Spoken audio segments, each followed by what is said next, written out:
I can hardly describe the mood in which I was left by this harrowing episode, an episode at once mad and pitiful, grotesque and terrifying. The grocery boy had prepared me for it, yet the reality left me none the less bewildered and disturbed. Puerile though the story was, old Zadok's insane earnestness and horror had communicated to me a mounting unrest which joined with my earlier sense of loathing for the town and its blight of intangible shadow. Later I might sift the tale and extract some nucleus of historic allegory. Just now I wished to put it out of my head. The hour had grown perilously late. My watch said 7:15, and the Arkham bus left Town Square at 8, so I tried to give my thoughts as neutral and practical a cast as possible, meanwhile walking rapidly through the deserted streets of gaping roofs and leaning houses toward the hotel where I had checked my valise and would find my bus. Though the golden light of late afternoon gave the ancient roofs and decrepit chimneys an air of mystic loveliness and peace, I could not help glancing over my shoulder now and then. I would surely be very glad to get out of malodorous and fear-shadowed Innsmouth, and wished there were some other vehicle than the bus driven by that sinister-looking fellow sergeant. Yet I did not hurry too precipitately, for there were architectural details worth viewing at every silent corner, and I could easily, I calculated, cover the necessary distance in a half-hour. Studying the grocery youth's map and seeking a route I had not traversed before, I chose Marsh Street instead of State for my approach to Town Square. Near the corner of Fall Street, I began to see scattered groups of furtive whisperers, and when I finally reached the square, I saw that almost all the loiterers were congregated around the door of the Gilman house.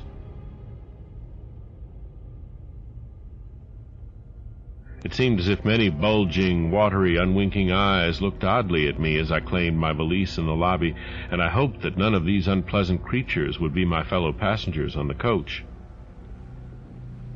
The bus, rather early, rattled in with 3 passengers somewhat before 8, and an evil-looking fellow on the sidewalk muttered a few indistinguishable words to the driver. Sergeant threw out a mail bag and a roll of newspapers and entered the hotel, while the passengers, the same men whom I had seen arriving in Newburyport that morning, shambled to the sidewalk and exchanged some faint guttural words with a loafer in a language I could have sworn was not English. I boarded the empty coach and took the same seat I had taken before, but was hardly settled before Sergeant reappeared and began mumbling in a throaty voice of peculiar repulsiveness. I was, it appeared, in very bad luck. There had been something wrong with the engine, despite the excellent time made from Newburyport, and the bus could not complete the journey to Arkham. No, it could not possibly be repaired that night, nor was there any other way of getting transportation out of Innsmouth, either to Arkham or elsewhere. Sergeant was sorry, but I would have to stop over at the Gilman. Probably the clerk would make the price easy for me, but there was nothing else to do. Almost dazed by this sudden obstacle, and violently dreading the fall of night in this decaying and half-unlighted town, I left the bus and re-entered the hotel lobby, where the sullen, queer-looking night clerk told me I could have room 428 on next the top floor, large, but without running water, for $1. Despite what I had heard of this hotel in Newburyport, I signed the register, paid my $1, let the clerk take my valise, and followed that sour, solitary attendant up 3 creaking flights of stairs, past dusty corridors which seemed wholly devoid of life. My room, a dismal rear one with 2 windows and bare, cheap furnishings, overlooked a dingy courtyard otherwise hemmed in by low, deserted brick blocks, and commanded a view of decrepit westward-stretching roofs with a marshy countryside beyond. At the end of the corridor was a bathroom, a discouraging relic with ancient marble bowl, tin tub, faint electric light, and musty wooden paneling around all the plumbing fixtures. It being still daylight, I descended to the square and looked around for a dinner of some sort, noticing as I did so the strange glances I received from the unwholesome loafers. Since the grocery was closed, I was forced to patronize the restaurant I had shunned before. A stooped, narrow-headed man with staring, unwinking eyes and a flat-nosed wench with unbelievably thick, clumsy hands being in attendance. The service was of the counter type, and it relieved me to find that much was evidently served from cans and packages. A bowl of vegetable soup with crackers was enough for me, and I soon headed back for my cheerless room at the Gilman, getting an evening paper and a fly-specked magazine from the evil-visaged clerk at the rickety stand beside his desk. As twilight deepened, I turned on the one feeble electric bulb over the cheap iron-framed bed and tried as best I could to continue the reading I had begun. I felt it advisable to keep my mind wholesomely occupied, for it would not do to brood over the abnormalities of this ancient, blight-shadowed town while I was still within its borders. The insane yarn I had heard from the aged drunkard did not promise very pleasant dreams, and I felt I must keep the image of his wild, watery eyes as far as possible from my imagination. Also, I must not dwell on what that factory inspector had told the Newburyport ticket agent about the Gilman house and the voices of its nocturnal tenants. Not on that, nor on the face beneath the tiara in the black church doorway, the face for whose horror my conscious mind could not account. It would perhaps have been easier to keep my thoughts from disturbing topics had the room not been so gruesomely musty. As it was, the lethal mustiness blended hideously with the town's general fishy odor and persistently focused one's fancy on death and decay. Another thing that disturbed me was the absence of a bolt on the door of my room. One had been there, as marks clearly showed, but there were signs of recent removal. No doubt it had become out of order, like so many other things in this decrepit edifice. In my nervousness, I looked around and discovered a bolt on the clothes press, which seemed to be of the same size, judging from the marks, as the one formerly on the door. To gain a partial relief from the general tension, I busied myself by transferring this hardware to the vacant place with the aid of a handy 3-in-1 device, including a screwdriver which I kept on my keyring. The bolt fitted perfectly, and I was somewhat relieved when I knew that I could shoot it firmly upon retiring. Not that I had any real apprehension of its need, but that any symbol of security was welcome in an environment of this kind. There were adequate bolts on the 2 lateral doors to connecting rooms, and these I proceeded to fasten. I did not undress, but decided to read till I was sleepy, and then lie down with only my coat, collar, and shoes off. Taking a pocket flashlight from my valise, I placed it in my trousers so that I could read my watch if I woke up later in the dark. Drowsiness, however, did not come, and when I stopped to analyze my thoughts, I found to my disquiet that I was really unconsciously listening for something which I dreaded but could not name. That inspector's story must have worked on my imagination more deeply than I had suspected. Again I tried to read, but found that I made no progress. After a time I seemed to hear the stairs and corridors creak at intervals, as if with footsteps, and wondered if the other rooms were beginning to fill up. There were no voices, however, and it struck me that there was something subtly furtive about the creaking. I did not like it, and debated whether I had better try to sleep at all. This town had some queer people, and there had undoubtedly been several disappearances. Was this one of those inns where travelers were slain for their money? Surely I had no look of excessive prosperity. Or were the townsfolk really so resentful about curious visitors? Had my obvious sightseeing with its frequent map consultations aroused unfavorable notice? It occurred to me that I must be in a highly nervous state to let a few random creakings set me off speculating in this fashion, but I regretted none the less that I was unarmed. At length, feeling a fatigue which had nothing of drowsiness in it, I bolted the newly outfitted hall door, turned off the light, and threw myself down on the hard, uneven bed, coat, collar, shoes, and all. In the darkness, every faint noise of the night seemed magnified, and a flood of doubly unpleasant thoughts swept over me. I was sorry I had put out the light, yet too tired to rise and turn it on again. Then, after a long, dreary interval, and prefaced by a fresh creaking of stairs and corridor, there came that soft, damnably unmistakable sound which seemed like a malign fulfillment of all my apprehensions.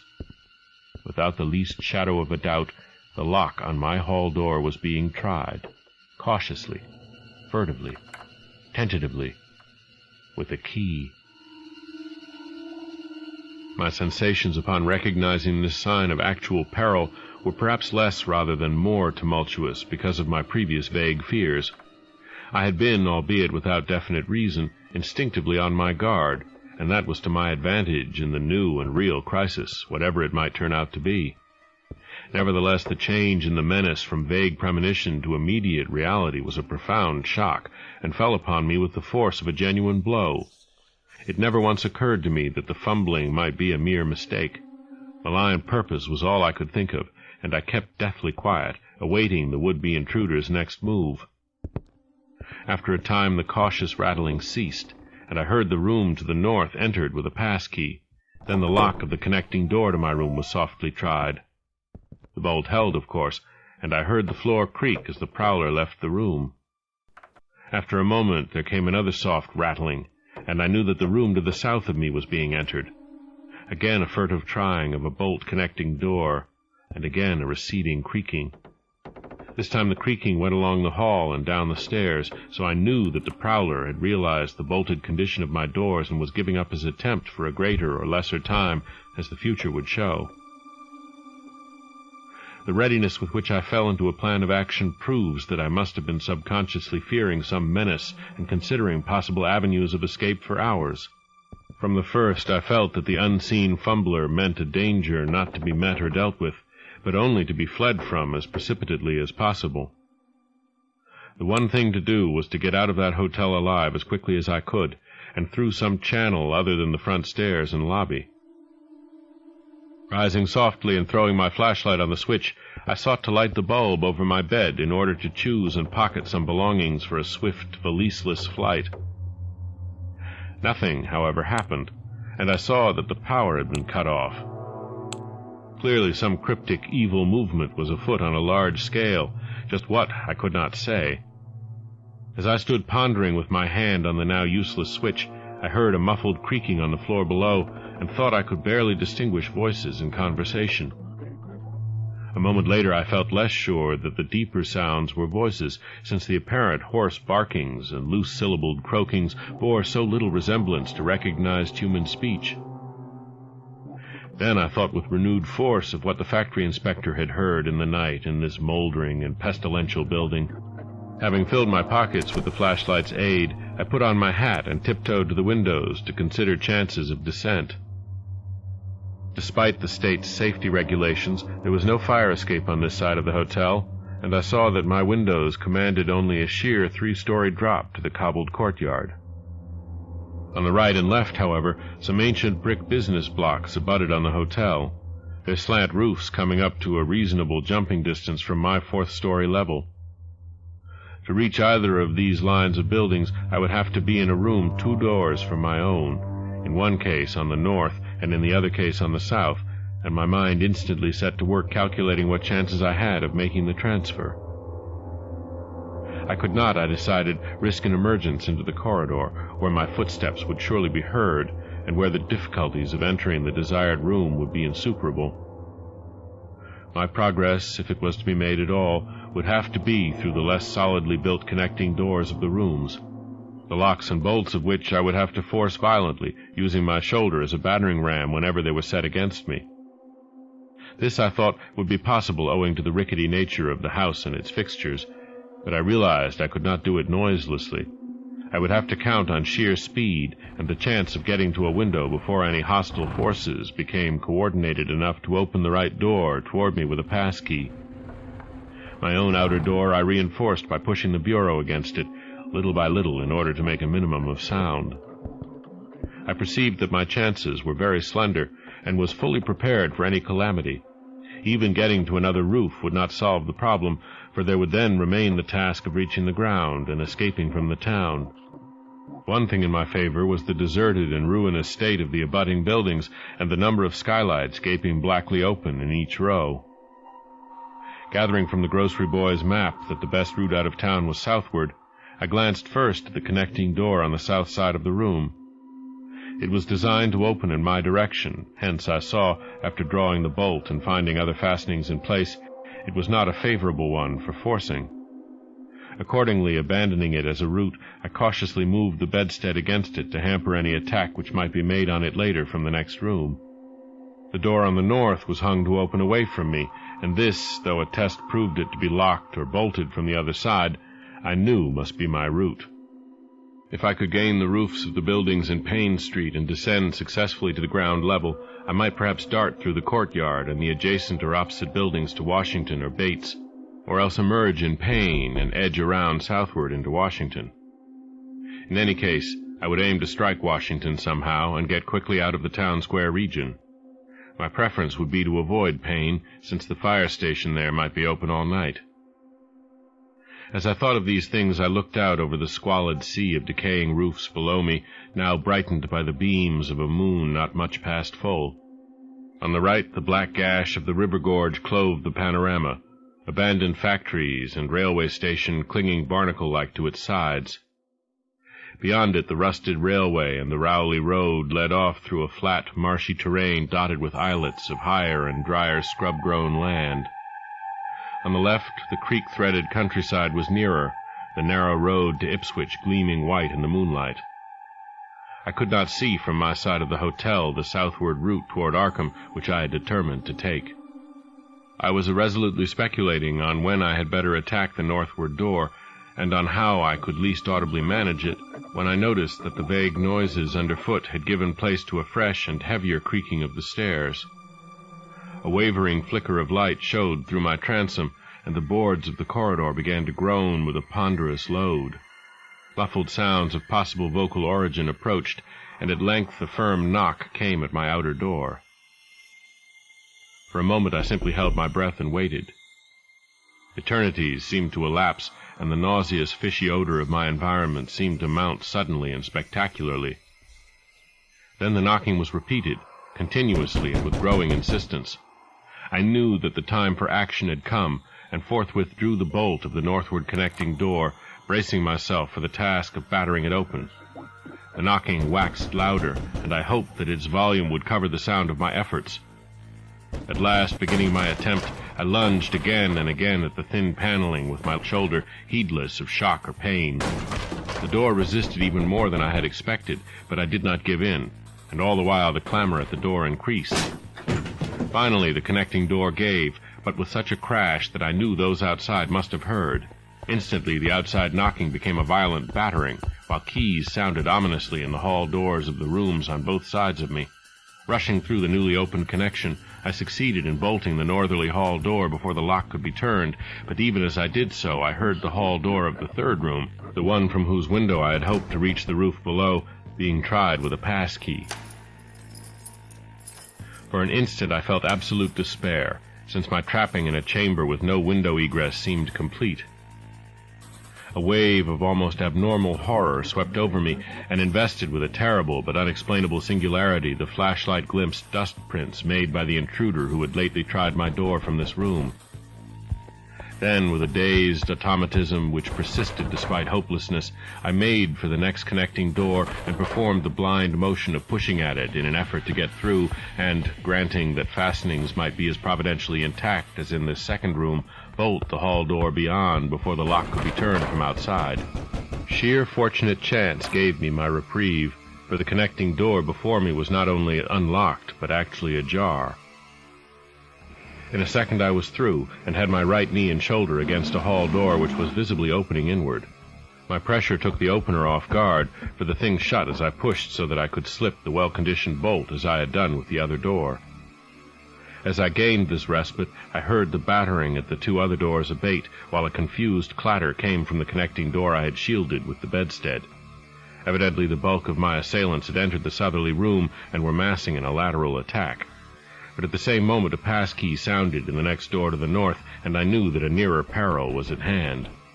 The northward connecting door was wide open, but there was no time to think about checking the already turning lock in the hall. All I could do was to shut and bolt the open connecting door, as well as its mate on the opposite side, pushing a bedstead against the one and a bureau against the other, and moving a washstand in front of the hall door. I saw, trust to such makeshift barriers to shield me till I could get out the window and on the roof of the Payne Street block. But even in this acute moment my chief horror was something apart from the immediate weakness of my defenses. I was shuddering because not one of my pursuers, despite some hideous pantings, gruntings, and subdued barkings at odd intervals, was uttering an unmuffled or intelligible vocal sound. As I moved the furniture and rushed toward the windows, I heard a frightful scurrying along the corridor toward the room north of me, and perceived that the southward battering had ceased. Plainly, most of my opponents were about to concentrate against the feeble connecting door, which they knew must open directly on me.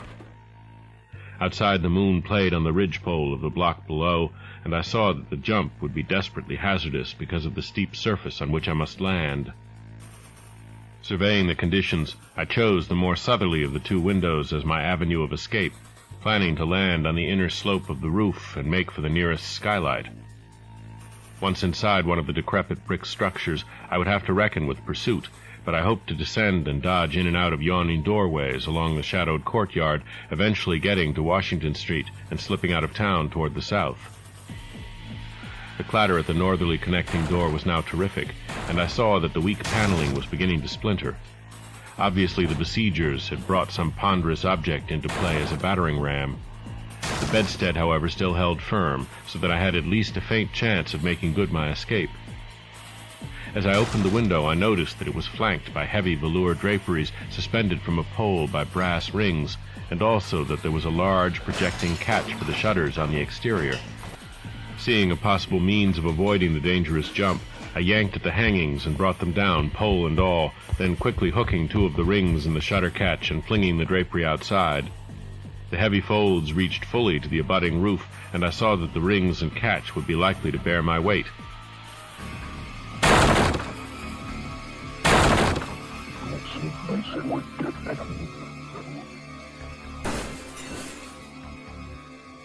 So climbing out of the window and down the improvised rope ladder, I left behind me forever the morbid and horror-infested fabric of the Gilman house.